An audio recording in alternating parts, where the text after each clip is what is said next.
আজকে আমি বিদেশে রান্না করলাম। প্রবাসী লাইফ, কি কষ্টের।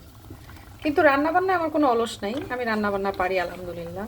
খুব মন চাচ্ছিল আমি একটু ঝোল ঝোল করে মাছ দিয়ে ফুলকপি টমেটো দিয়ে খাবো, সো করে ফেললাম। এই যে দেখো আমার রান্না প্রায় অর্ধেক শেষ, এখন একটু ঝোল ঝোল হবে।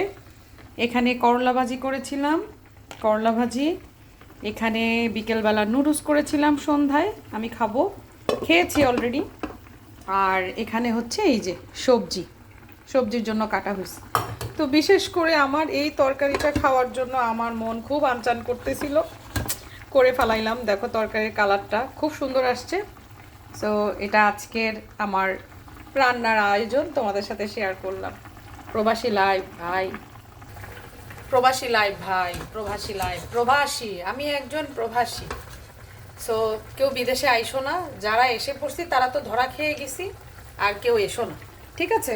কেউ এসো না, যে আসবা তার কিন্তু এভাবে তরকারি রান্না করে খেতে হবে। গুড নাইট সবাইকে।